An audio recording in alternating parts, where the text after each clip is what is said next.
Hello, Leo, Sun, Moon Rising, and Venus Signs. Kamusta kayo? Sana po nasa mabuti kayong kalagayan. Welcome back po sa Star Tarot. Kung bago kayo rito, welcome din kayo. Thank you for your support. I truly appreciate it. God bless you all. Leo, maraming salamat po sa lahat ng likes and subscribes ninyo sa ating channel at doon po sa mga nag-iiwan na mga komento, no? Magagandang komento sa ating channel. Maraming salamat po. I appreciate it. Alright? So, we have playfulness. Ayan. So, laughter is the best therapy. Have some fun together and remember, love is the greatest healer. Ayan. So, Leo, maaring ano to, ang iba sa inyo siguro baka sobrang seryoso, no? Masyadong seryoso siguro kayo sa buhay. Kaya ito 'yon. Parang paminsan, no, i-insert naman ninyo sa sa buhay ninyo, no, yung playfulness. Okay? Have fun. Sometimes kailangan din ninyong tumawa. Hindi naman necessary na talagang in all seriousness of life, talagang nandoon lang kayo doon, 'di ba? Hindi pwede rin naman na ngumiti naman kayo, no? Magkaroon naman kayo ng humor paminsan, have fun, 'di ba? Yung ganon. Kaya this is an invitation para sa iyo, no? Or this is also a reminder para sa inyo na laughter is the best therapy. Lalo-lalo na doon sa mga panahon na talaga namang siguro mabigat ang pinagdadaanan ninyo or namumroblema kayo, yung ganon. So, have fun. Okay? You need to give yourself time to have fun. Alright? What else? So, we have time. You are trying too hard. So, give it time. Okay? So, siguro, masyado kayong, alam mo yun, yung nag-e-effort na alam ninyong kahit, alam mo yun, nararamdaman ninyo na hindi masyadong, yung pang off timing. No? Yung ganon. So, kahit nakikita nyo na or na-feel ninyo na off timing naman ang lahat, siguro talagang sinisiksik nyo pa rin, no? Yung kung ano man ang gusto ninyong gawin. So, sabi dito, give it time. Okay? Give it time. Allow the situation to unfold organically. Yung, kung alam naman natin na talagang hirap or kung alam naman natin na yung pang, hindi talaga hindi sumasakto yung mga ginagawa ninyo, no? Maybe may obstacles or maybe may difficulty, no? So, wag muna nating ipilit, no? Kasi sabi dito, maybe you are trying too hard. So, give it time to breathe, 'di ba? Yung sitwasyon, allow the destiny to unfold, kumbaga organically, okay? Rather than ipilit natin ng ipilit, okay? So, tignan natin kung ano pa yung ganap rito for Leo. We have precarious. Ayan, sabi dito, there have been a lot of ups and downs with your finances. So, siguro ganun ang sitwasyon ng iba sa inyo sa ngayon. Medyo challenging siguro, no, pagdating sa pera. Medyo madami-dami siguro yung problema, no, na pinagdadaanan ng iba sa inyo dito pagdating sa pera. Maaaring mabilis, no, ang pagpasok ng pera, mabilis din ang paglabas nito. Kaya maaaring, alam mo yun, yung parang natutunaw lang, no, yung pera sa bulsa ninyo. Maaaring ganun ang ganap dyan. And also, sabi dito, there are going to be fast changes regarding money or unexpected turn of finances. So, medyo ano lang, no? Medyo be on guard pagdating sa pagmamanage ninyo ng inyong kaperahan. Kasi, maaaring, ano yan, maaaring siguro hindi ninyo masyadong nababantayan yung in and out ng inyong pera. Baka nagkukulang kayo sa pagbabudget or maybe may budget plan naman kayo pero siguro hindi ninyo nasusunod diligently, no? So, maybe ganun ang sitwasyon. We have retail. Ayan. So, baka ang trabaho ng iba sa inyo dito, no? nasa business kayo, retail business, pwede rin na ito yung inyong negosyo, no? Baka hindi lang kayo nagtatrabaho rito, hindi lang kayo empleyado, but maybe kayo yung entrepreneur.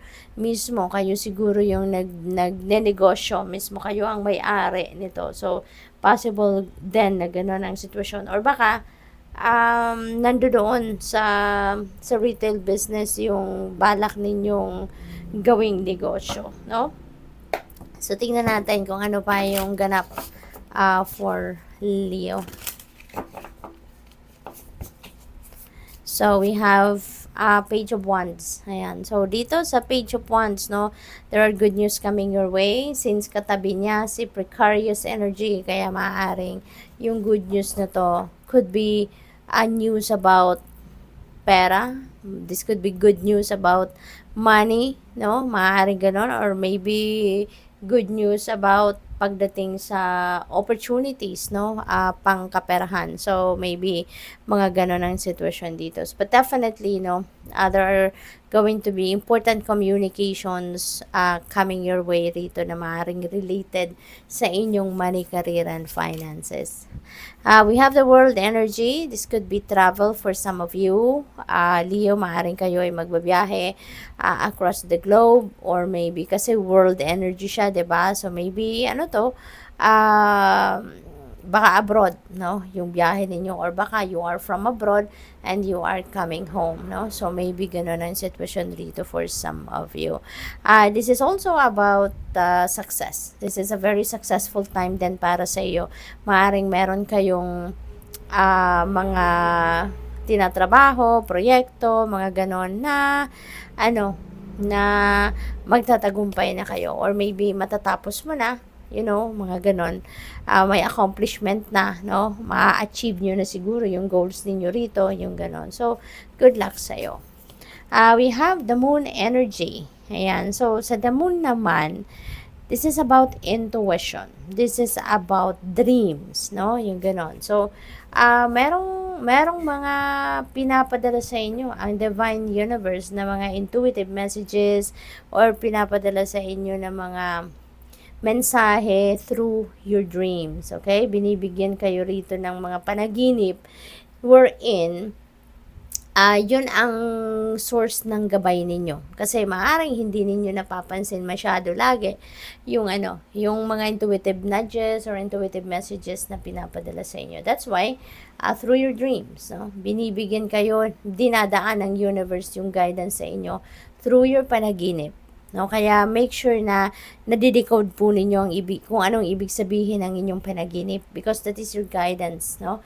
That is information na binibigay sa inyo ng divine. We have King of Swords. Ayan. So, siguro, ang iba sa inyo very influential. Siguro, nandoon kayo sa posisyon sa standard niyo sa buhay na marami kayong na-influensyahan. Maaaring isa kayong boss. Baka manager kayo, boss, gano'n, supervisor. Or baka nasa, ano mo yun, kahit anong mataas na posisyon sa trabaho or sa institution, no, maaring gano'n ang posisyon ninyo. So, you are in power, no, yung gano'n. Kahit ano man ang kinabibilangan ninyong institution or organization. What else? We have Ace of Pentacles. Ayan. So, this is a new beginning energy. No, so the world, ganun din. This is a new beginning energy. Ace of Pentacles is also a new beginning energy. Maganda rito, this is about money, no? So, kailangan talaga na i-budget ninyo ng maayos, no, ang inyong kaperahan.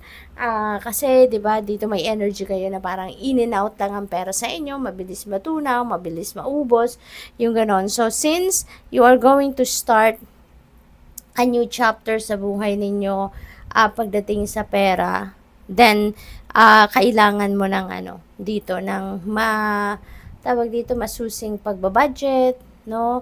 Kailangan i-monitor nyo talaga dito yung inyong kaperahan, no? Para talaga ma-enjoy ninyo talaga yung pera at hindi lang basta-bastang mawala. Kasi may mga financial blessings and financial opportunities, 'di ba, na nadadating dito sa inyo. Kaya make sure na ma-maximize ninyo ito at talagang ma-manage ninyo ng maayos ang inyong kaperahan, so that kung ano man yung abundance and prosperity energy na dadating, then talaga magtutuloy-tuloy yan. Alright? So, what else? We have Tower energy, Leo. So, this is sudden change, no? Na mangyayari. Merong pagbabagong magaganap dito na biglaan. At, since biglaan ito, no? Marami kayong ano rito. Marami kayong pagkakataon na siguro ma-overwhelm kayo sa sunod-sunod na mga pangyayari, no? And, it will be a little bit of, difficult para sa'yo. Kasi baka, alam mo yun, yung may gulat factor ito eh. Kaya maaring sa una, ma-stun kayo. Tapos, but eventually, things will be sinking in sa isip ninyo at doon pa lang ninyo to mararamdaman, kumbaga.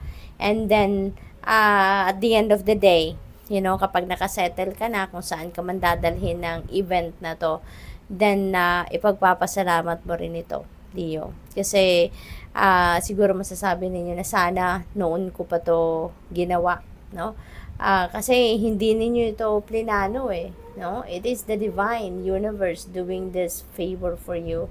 Kaya magugulat kayo rito. But yun nga, sabi ko kanina, at the end of the day, you will be thanking God, no? Na ginawa niya to para sa'yo. So, good luck po. Thank you for watching. Love and light. Namaste.